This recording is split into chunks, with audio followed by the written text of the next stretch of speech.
Today you're going to learn how to do this trippy effect in Davinci Resolve. And I'm going to show you guys a wide variety of tools that you'll be able to use on your music videos, your travel films, any type of video that you'd ever want. So make sure to stick around to the end because this tutorial is packed with a ton of information. So go make some tea and let's make some awesome So you'll want a well-lit environment to film your hand. I have a big softbox over here on the left and a nice bright window to my right. You don't need this setup, you can do this anywhere. Just make sure to expose your hand and also try to make it pop off the background. Next, what you want to do is pick a song that you want to do this effect to, play it in the background, and then film your hand kind of bobbing to the beat. Do this for the duration of the time that you want to do this effect. And once you've done that, the filming portion is done. All right, so once you import your footage, what you want to do is match up the audio from your original video file to the song that you had playing in the background. Then what you want to do is find where you want to start this effect, typically at the drop. So the kicks and the snares, that's what we want to set markers for. So without the audio or the video selected, what we want to do is first find the first kick. That way we are now putting markers on our timeline, and you want to do that through the entire duration of the clip that you want to do the effect on. Once you've done that, you want to duplicate the clip, hold down Command, select both of the clips, right-click, and select New Fusion Clip. Right-click on it and click on Open in Timeline, select that first clip, and let's go into the Color tab. As you can see, I've done some basic color correction here. So once you've done that, you need to create a new node. So once you've created a new node, you want to select the Magic Mask. Now, this is the new object tracker from Davinci Resolve 18. It's insanely powerful and amazing. Then what you want to do is select Better, and then you want to turn on this grid so you can see the overlay of where the selection is. Go to a point in your clip and highlight the hand. It should do a really good job, and then what you want to do is select the left and right arrow here to track forwards and backwards.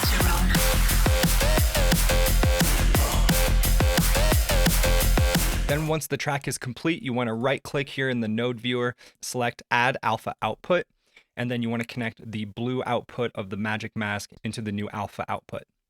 Let's come back here to the Edit tab, select our main timeline that we are in, then select the Fusion clip and go into Fusion. Okay, now once you're in Fusion, what you want to do is move the media into over here like so, detach it from the merge node. We're going to mess with this a little bit later towards the end of the tutorial. By the way, that's the hand layer. Next, what you want to do is hold down Shift and press spacebar and add a camera tracker. Come up here to where it says Preview Auto Track, turn down the detection threshold and the minimum feature selection. Then what you want to do is add a polygon node to that camera tracker, select Invert. Then what you basically need to do is mask around the hand for the entire duration of the clip. So you can pick anywhere to start. I like to start in the middle. Then what you'll have to do is move frame by frame or a couple frames at a time and move the mask accordingly. Once you've successfully masked out your hand, what you want to do is go to the camera tracker, come up here and select Auto Track. Then you want to come over here to the Solve page and select Solve. It's good if you get an average solve error under 1, so 0.9 is pretty doable. I may just turn down the maximum solve error just a little bit to select a couple points, since there isn't very many, and delete them, and then solve again to hopefully get a lower number. Perfect, 0.7, great. Okay, then what you want to do is come over here to the export, select export. It's going to shoot out some nodes here for you, and what we want to do is get rid of the camera tracker and polygon and just put it over here for now. And what we want to do is disconnect the media in from the output and reconnect the camera tracker into the media output here. Then we can delete the point cloud and the ground plane. All right, then what you want to do is come over here to the media in, hold down Shift and press spacebar and type in drip. Let's go ahead and open the spline. That way we can see our kicks and snares visually. I know you can see the audio waveform in the keyframes, but I like to use the markers. So right before the first drop, let's go ahead and put our playhead there. Come up here to the drip and type in 1.4 for the frequency. And then what we want to do is actually keyframe the amplitude. So right where the drop happens, I'm going to keyframe, and I'm going to keyframe the amplitude to 0.14. I'm going to come to the beginning of our clip and turn the amplitude all the way down. Next, I'm going to right-click on the phase and select Modify with Anim Curves. Come up here to the modifiers and change the scale to 3. Then I'm going to come to the last marker of where I want this effect to stop happening. I'm going to come back here to the tools, select the amplitude keyframe, and go to the end of the clip and have it turned down. Let's go ahead and move our drip node over. Next, what you want to do is add a blur node like so.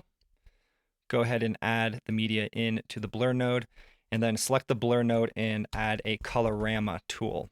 This is actually a tool you can download through the free third-party plugin called the Reactor. I have a video on that. Make sure to install that before you try to find this, and then you'll have this tool. Then what you want to do is add fragments. This is also something that's available in Reactor. You have to download the Crocodile tools in order to have this. Then what you want to do is add a merge node before the drip and after the media in one, and connect the fragments to the merge. Click on the blur tool, come up here to the inspector, turn the blur up to about 10. Then on the Colorama node, what we want to do is right click on the hue shift and modify with Anim Curves. Come up here to the modifiers and select the scale and make it about 5. Select the fragments node, come to the drop, come up here to the fragments channel low and channel high, and I'm going to kind of drag these to the middle like so. Keep in mind, I am at the very beginning of the song at the drop, so I'm going to keyframe that, and I'm going to come 4 beats forward, and you can do this however you like, and kind of play with this and open this up, and then move forward again, make it tighter, go forward again, really open it up. You can go all the way, and then you get that crazy effect. And then towards the end of the song, I'm going to have it turn all the way down by pinching those two together.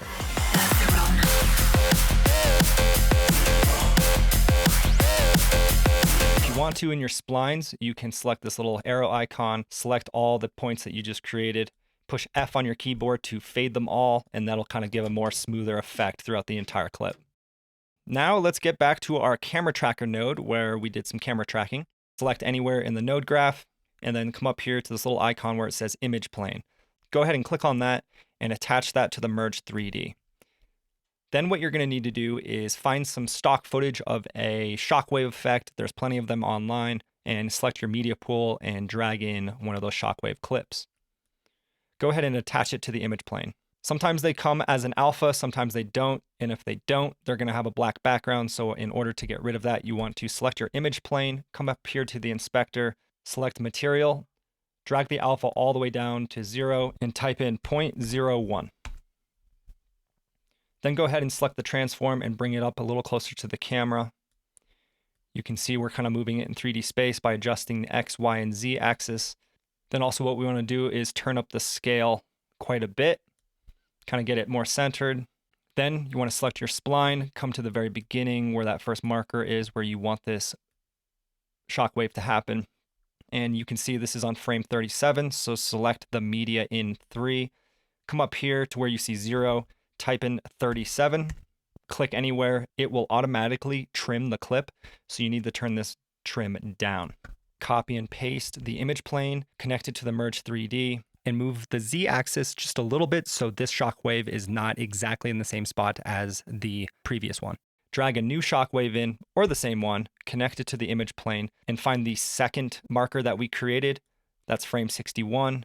Come up here to the media in that we just dragged in, type in again like we did before, 61, and drag the trim all the way down. Also, if you want to change the color of these shockwaves, you can select one of the medias and hold down Shift and press spacebar, type in color, select color corrector, and then select the color that you want the shockwave to be.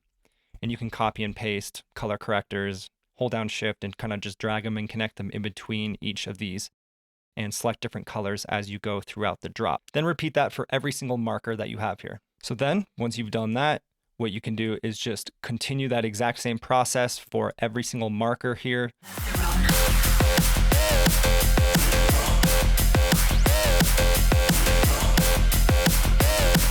Then what you want to do is add a Prism Blur after the camera tracker. So type in Prism Blur, keyframe the Prism Blur to happen right on the drop. So you can come up here to the aberration distance here, turn that all the way down, keyframe sometime before the drop, come to the point right where the drop happens and turn it up.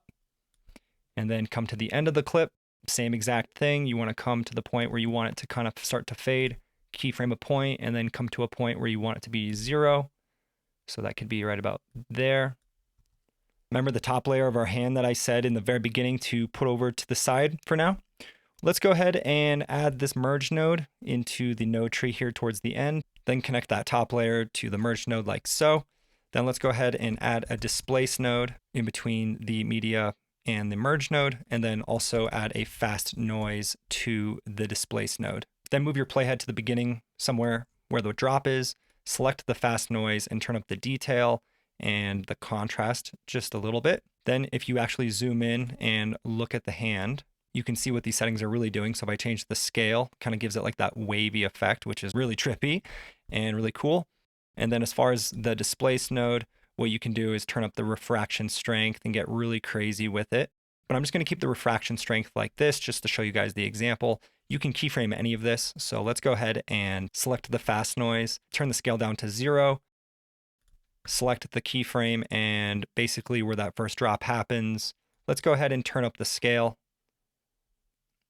like so. And then next what we want to do is right click on seethe rate, select modify with Anim Curves. You can just leave that at 1. You can turn it up to 2 if you want.